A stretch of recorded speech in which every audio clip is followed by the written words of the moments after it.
இந்த நாடு பூராக இந்த அனர்த்த நிலைமை மிக பெரும் எல்லை தாண்டிய நிலையில் மிக துரதிஷ்டவசமாக கண்ணியத்துக்குரிய சகோதரர்களே, எங்களுடைய பகுதியில் 8 உயிர்களை நாங்கள் இழந்திருக்கிறோம்.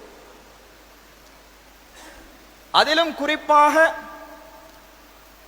அல்லாஹுடைய மார்க்கத்தை கற்று ஆலிமாக வேண்டும் என்று மதரசாவில் கல்வி கற்கிற மாணவர்களுடைய உயிர்கள் இந்த அனர்த்தத்தினூடாக அல்லாஹ்விடத்தில் சென்றிருக்கிறது. இது உண்மையில் எங்களுடைய எல்லா பிரதேசங்களையும் மிக பெரும் சோகத்தில் ஆழ்த்திய ஒரு சம்பவமாக இன்று பார்க்கப்படுவதையும் பேசப்படுவதையும் நாங்கள் பார்க்கிறோம். அல்லாஹ் குர்ஆனிலே சொல்கிறான், உங்களுடைய உயிர்களை பறிப்பதை கொண்டும் நாங்கள் உங்களை சோதிப்போம். நாளை என்னுடைய மகன் ஒரு ஆலிமாக ஒரு ஹாஃபிலாக வீடு வருவார் என்று எதிர்பார்த்திருந்த பெற்றோர்களுக்கு அந்த வீட்டுக்கு அந்த குழந்தையினுடைய ஜனாசா வந்தது என்பது கண்ணியத்துக்குரிய சகோதரர்களே, அந்த இழப்பை யாராலும் ஈடு செய்ய முடியாத அளவுக்கு பெரும் துயரை எமது அயலூர் சமூகம் எதிர்கொண்டிருக்கிறார்கள். மிக பெரும் கவலையிலும் கஷ்டத்திலும் இந்த இழப்பை எண்ணி பார்க்க முடியாத அளவுக்கு துன்பத்திலும் துயரத்திலும் நாம் ஒவ்வொருத்தரும் இந்த குத்துபாவிலே உட்கார்ந்து இருக்கிறோம்.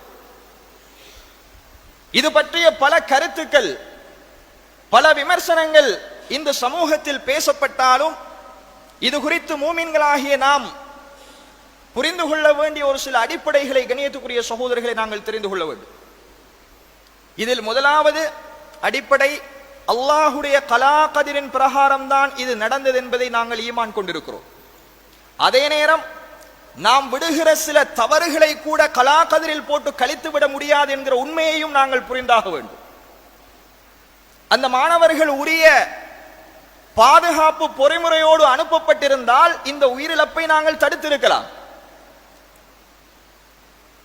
அது எங்களுடைய தரப்பில் நாம் ஒவ்வொருத்தரும் செய்த தவறு என்பதை எல்லோரும் ஏற்றுக்கொள்கிறோம். கண்ணியத்துக்குரிய சகோதரிகளே, அல்லாஹுடைய கலா கதிருக்கு அடுத்து எங்களுடைய பக்கமும் சில தவறுகள் இருப்பதை எல்லோரும் ஒத்துக்கொள்கிறார்கள். ஆனால் இதிலிருந்து முடிந்தது முடிந்து விட்டது. இதிலிருந்து நாம் பெற வேண்டிய படிப்பினை, இப்படி ஒரு தவறு இதற்கு பிறகு வரக்கூடாது. இப்படி ஒரு உயிரிழப்பு, இப்படி ஒரு அனர்த்தம், இப்படி ஒரு சேதம் நமது சமூகத்திற்கு வந்தது என்பது, அதிலும் குறிப்பாக ஆலிம்கள் ஷஹீதாக்கப்பட்டது என்பது கண்ணியத்துக்குரிய சகோதரர்களே, மதரசா மாணவர்கள் ஷஹீதானது என்பது யாராலும் ஏற்றுக்கொள்ள முடியாத ஒரு இழப்பு. அந்த பெற்றோர்களை கொஞ்சம் எண்ணி பாருங்கள். நேற்று வரைக்கும் 7 ஜனாசாக்கள் கண்டெடுக்கப்பட்டு நல்லடக்கம் செய்யப்பட்டிருக்கிறது. இன்னும் ஒரு ஜனாசாவை இன்றோடு 4 நாட்களாக தேடிக்கொண்டிருக்கிறார்கள். இல்லை, இன்று காலையில் கூட ஜனாசாவை மீட்பதற்கான பணிகள் முன்னெடுக்கப்படுகிறது. ஜனாசா கிடைக்கவில்லை. அல்லாஹ்விடத்தில் நாம் ஒவ்வொருத்தரும் துஆ செய்வோம், யா அல்லாஹ், அந்த மகனையாவது நீ உயிரோடு வைத்து விடு, அல்லது அவருடைய ஜனாசாவை பாதுகாப்பாக பெற்றோர்களுடைய கையில் கொண்டு வந்து சேர்த்து விடு ரஹ்மானே. 4 நாளாக பிள்ளையை காணவில்லை என்ற அந்த பெற்றோர்களுடைய மனதை கண்ணியத்துக்குரிய சகோதரர்களை கொஞ்சம் சிந்திப்போம். பிள்ளை உயிரோடு இருக்கிறானா இல்லையா என்பது கூட தெரியாமல் மிக பெரும் துயிலிலே அவர்கள் இருக்கிறார்கள். அந்த சம்மாந்துறை மண்ணே மிக பெரும் சோகத்தில் மூழ்கி இருக்கிற இந்த தருணத்தில் நாம் ஒவ்வொருத்தரும் செய்ய வேண்டிய கடமை அவர்களுக்காக பிரார்த்திப்பதை தவிர வேறு ஒன்றுமில்லை. இதில் எங்களுக்கு ஒரு சிறு சந்தோஷம் தருகிற செய்தி என்ன தெரியுமா? ரசூலுல்லாஹி ஸல்லல்லாஹு அலைஹி வஸல்லம் அவர்கள் சொன்னார்கள், அஷ்ஹுஹதாஉ ஹம்ஸா, 5 பேர் அல்லாஹுடைய பாதையில் கொல்லப்பட்ட ஷுஹதாக்களுடைய அந்தஸ்தை பெறுவார்கள். அதுல ஒரு ஆள் அல் கரிக், வெள்ளத்தில் மூழ்கி மரணித்தவர். இந்த 8 ஜனாசாக்களும் வெள்ளத்தில் மூழ்கி தங்களுடைய உயிரை அல்லாஹுடைய பாதையிலே தியாகம் செய்திருக்கிறார்கள்.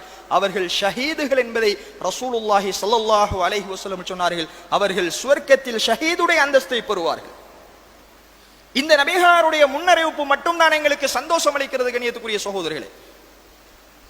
இதுவல்லாமல் இந்த இழப்பு என்பது நமது சமூகத்துக்கு நேர்ந்த, அதிலும் குறிப்பாக மார்க்க கல்வியை கற்பதற்கு சென்ற மாணவர்களுக்கு நிகழ்ந்த மிக பெரும் ஒரு சோதனையாக நாம் பார்க்கிறோம். இதிலிருந்து நானும் நீங்களும் அந்த சமூகமும் அந்த குடும்பமும் மீளுவது என்பது மிக பெரும் ஒரு கஷ்டம்.